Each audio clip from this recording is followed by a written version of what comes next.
Ka-Express, isang nakakatuwang balita sana ang naging sentro ng usapan sa mundo ng Philippine basketball nitong mga nakaraang linggo matapos ang matagumpay na pagtatanghal ng mga batang atleta sa palarong pambansa.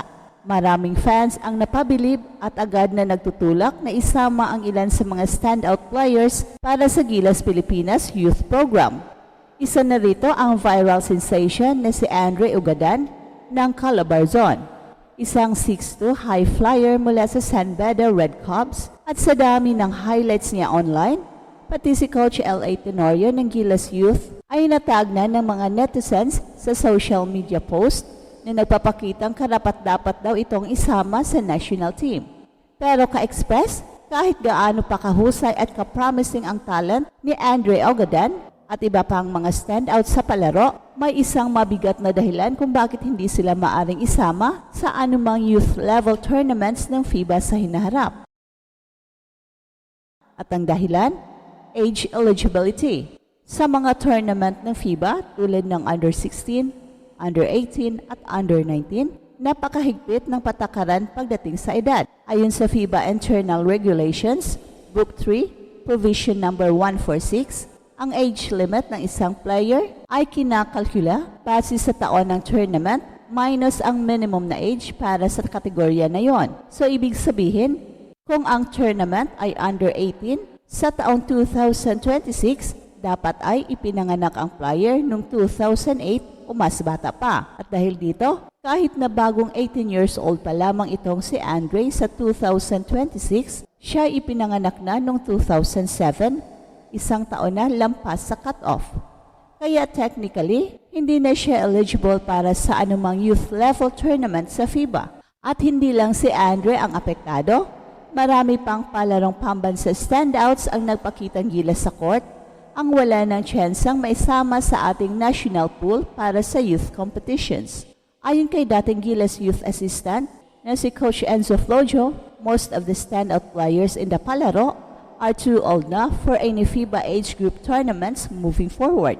At inuulit din ito ni Mark Solano mula sa SBP Coaches Academy na nagsabing palaging batay sa yearborn ang basihan ng eligibility ng FIBA, hindi kung kailan nag-18 ang isang atleta, kundi kung anong taon siya ipinanganak.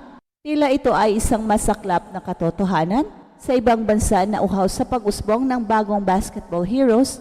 Masakit tanggapin na ang mga batang player na kapapanalo lang sa palarong pambansa ay hindi na pwedeng sumabak sa mga international youth competitions para sa Pilipinas. Marami sa kanila ang hindi lang basta scorer o athletic, kundi may potensyal talaga para sa global stage. Pero kung batas ng FIBA ang pagbabatayan, wala na tayong magagawa kundi respetuhin ito. Pero huwag tayong mawala ng pag-asa ayon sa SBP. Ang FIBA Youth Tournaments tulad ng Under 16 at Under 18 ay qualifiers para sa mas malaking tournament, ang Under 17 at Under 19 World Cups. So halimbawa, noong 2019 ay nakasali pa tayo sa Under 19 World Cup sa pangunguna ni Kai Soto, Carl Tamayo at Dave Aldefonso. Bagamat hindi tayo pinala doon, ipinakita nila na kaya nating makipagsabayan sa pinakamagagaling sa mundo. Well, sayang lang ka-Express, hindi tayo nakapasok sa susunod na edition ng Under 19 World Cup na gaganapin ngayong taon. At dahil 2027 pa ang susunod, ang mga eligible players ay kailangang ipinanganak noong 2008 o mas bata pa. So ibig sabihin, out na talaga ang karamihan sa mga bagong sumikat sa palaro. At ang tanong ngayon, anong mangyayari sa mga batang tulad ni Andre? Dapat ba tayong malungkot o mawala ng pag-asa dahil hindi sila makakalaro para sa ating youth team? Ang sagot ay isang matatag na hindi. Bagamat hindi sila makakalaro sa youth level ng Gilas, hindi ibig sabihin nito na tapos na ang pangarap nila sa national team. Tandaan natin na ang Gilas Men's Program ay bukas para sa lahat at kung ipagpatuloy nila ang kanilang pag-unlad, mas malaki pa ang tsansang mapasama sila sa senior team balang araw. Isipin mo lang si Kai, hindi lang siya nagsimula bilang national team player, kundi inalagaan at inasikaso mula under 16 pa lang siya. Pero ngayon, kahit hindi na siya kasali sa youth tournaments, patuloy siyang binabantayan para sa senior team.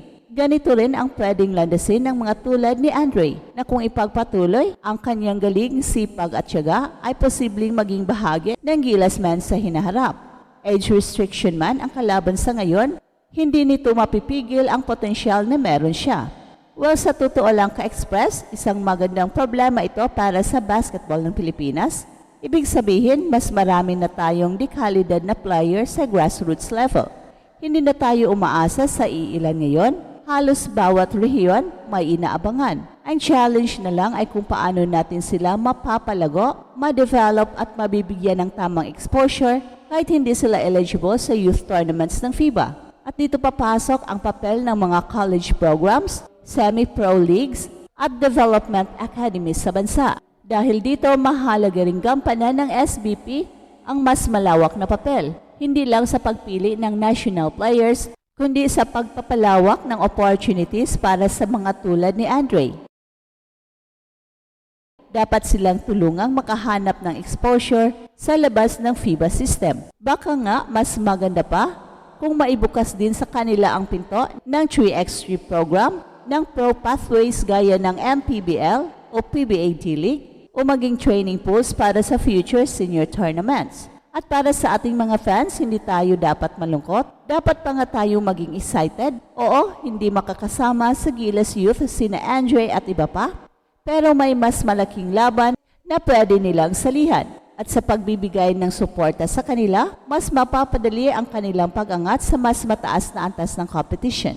Ang palarong pambansa ay naging breeding ground ng bagong basketball talents ng Pilipinas kasama na si Andre ng Calabar Zone na naging viral dahil sa kanyang athleticism. Maraming fans ang nagtutulak na mapasama siya sa Gilas Pilipinas Youth Team, pero isang mahalagang detalye ang humadlang sa posibilidad na ito, ang age eligibility rule ng FIBA.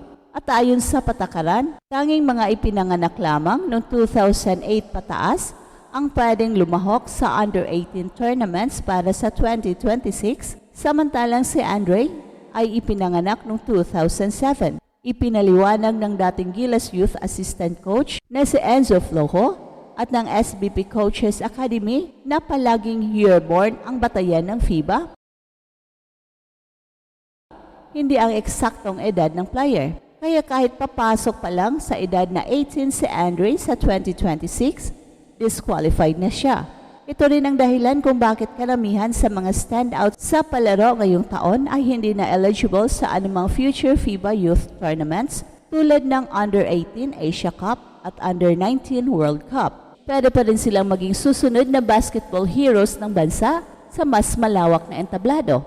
At eto ang Express Info na kung saan bawat kwento, kinulat ang mundo. Don't forget to like and subscribe.